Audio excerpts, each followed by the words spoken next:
ભારતના લોહ પુરુષ સરદાર વલ્લભભાઈ પટેલની 150મી જન્મ જયંતિ નિમિત્તે પર્યાવરણ સંરક્ષણ અને હરિયાળું ગુજરાત અભિયાનને પ્રોત્સાહન આપવા માટે વિશેષ વૃક્ષારોપણ કાર્યક્રમનું આયોજન કરવામાં આવ્યું છે, જે અંતર્ગત આજરોજ બારડોલી તાલુકાના તેન ગામ સ્થિત ખેડૂત તાલીમ કેન્દ્ર ખાતે સરદાર સ્મૃતિ વનમાં આ કાર્યક્રમની ઉજવણી કરવામાં આવી હતી. કાર્યક્રમની અધ્યક્ષતા પૂર્વ કેબિનેટ મંત્રી અને બારડોલી વિધાનસભાના ધારાસભ્ય ઈશ્વરભાઈ પરમારે કરી હતી. તેમની આગેવાનીમાં એક પેડ માં કે નામના અનોખી ઝુંબેશ અંતર્ગત 500થી વધુ ફળદાર વૃક્ષોનું વાવેતર કરવામાં આવ્યું હતું. આ પ્રસંગે બારડોલી નગરના રાજકીય બિનરાજકીય આગેવાનો, સ્થાનિક ખેડૂતો, ગ્રામજનો, યુવાનો અને શાળાના બાળકોએ ઉત્સાહભેર ભાગ લીધો હતો. પર્યાવરણ સંરક્ષણને ધ્યાને રાખીને કૃષિ વિભાગ તેમજ ફોરેસ્ટ વિભાગના અધિકારીઓની ઉપસ્થિતિમાં વાવેતર કામગીરી સુવ્યવસ્થિત રીતે પૂર્ણ કરવામાં આવી હતી.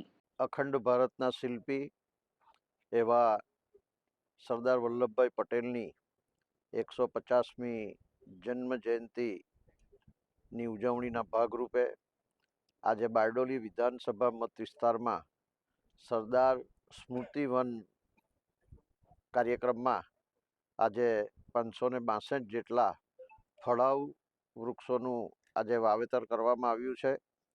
આ વાવેતર એ પ્રાકૃતિક ખેતીમાં મદદરૂપ થાય અને જંગલ મોડેલ કોન્સેપ્ટ અંતર્ગત આ વૃક્ષોનું રોપાણ કરવામાં આવ્યું છે.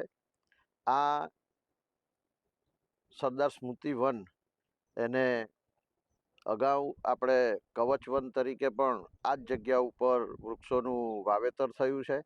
આજે સૌ કાર્યકર્તાઓ, સામાજિક આગેવાનો, યુવાનો, વન વિભાગના અધિકારીશ્રીઓ, ખેતી વિભાગના અધિકારીશ્રીઓની ઉપસ્થિતિમાં આજે આમ તો બારડોલી એટલે કે સરદાર સાહેબની કર્મભૂમિ અને વલ્લભભાઈ પટેલને જે ભૂમિ ઉપરથી સરદારનું બિરુદ મળ્યું હતું એવી બારડોલીની ભૂમિ પર આજે 562 ફળાઉ વૃક્ષોનું વાવેતર કરીને આજે સરદાર સ્મૃતિ વન અંતર્ગત આજે વૃક્ષોનું રોપાણ કરવામાં આવ્યું છે.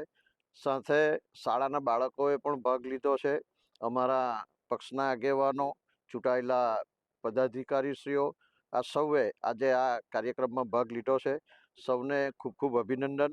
પ્રધાનમંત્રીશ્રીની અપીલ એક પેડ માં કે નામ અંતર્ગત આજે આ ફળાઉ વૃક્ષોનું વાવેતર બારડોલીના તેન ખાતે ખેતીવાડી ફાર્મમાં કરવામાં આવ્યું છે. આ bureau report, RN news, Bardoli.